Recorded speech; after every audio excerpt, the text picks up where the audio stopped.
Okay, let's start chapter 7. Chapter 7 is about sampling. Up to now, we were dealing with the branch of the statistics called descriptive statistics. Okay, let's go back. Statistics has two branches, descriptive and inferential. Up to now, we were in the part of the descriptive statistics, and descriptive statistics is nothing but to try to describe what the data is trying to tell us.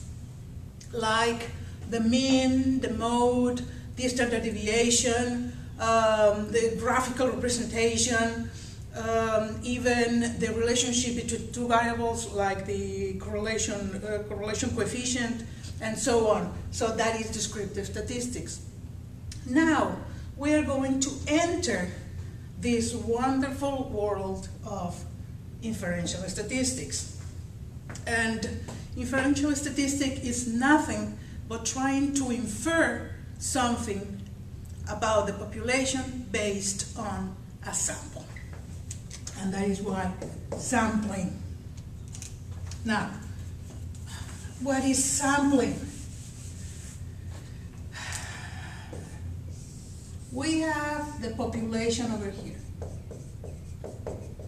And from that population, we need to get a sample, and we all sample every time we sample. For example, if you go to a restaurant, you're not going to taste every one of the items in the menu. You're going to taste a couple of them and say, well, this is a good restaurant. So this is a sample.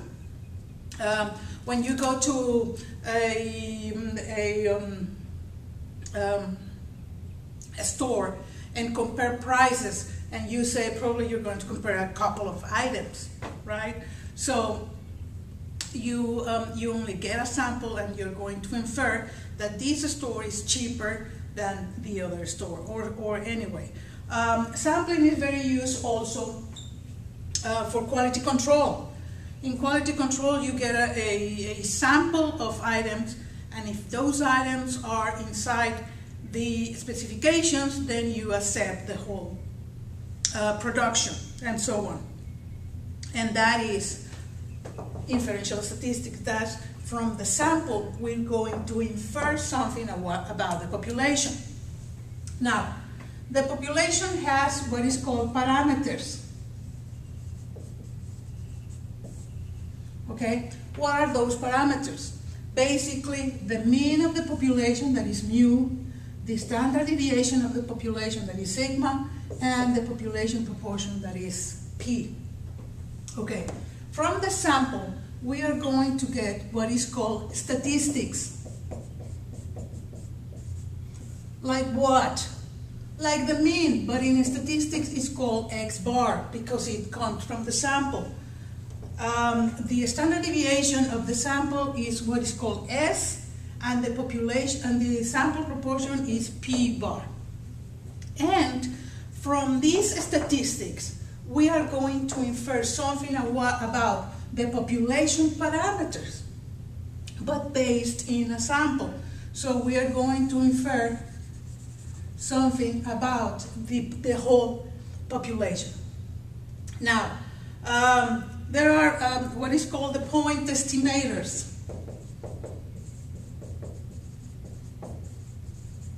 And we are going to estimate the parameters of the population based on the statistics from the sample.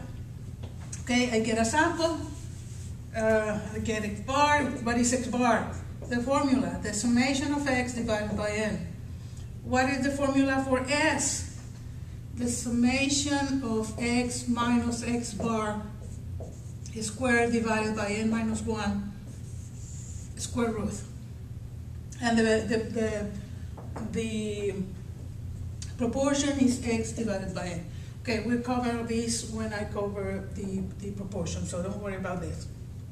And then, if I know the statistics from the sample, I'm going to infer with point estimators what are the real parameters of the population. Now, going to raise this.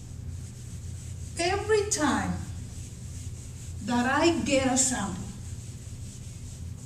from the population, okay, I'm going to get a sample from this population and I'm going to get one particular X bar. For example, if I want to measure what is the mean age of the students in GSW, I'm going to go to a classroom and I'm going to get a sample. Let's say that sample tells me that it's 22.2. Okay. If I go to another classroom, probably I'm going to get another value, probably 22.4. And if I go to another classroom, I'm going to get another mean of that particular sample. So every time I sample, I'm going to get different values. So every time that I sample, it's like this sampling behaves like a random variable.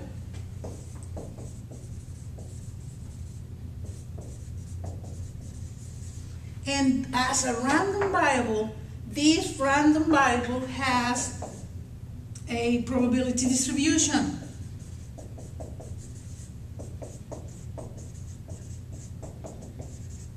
Okay?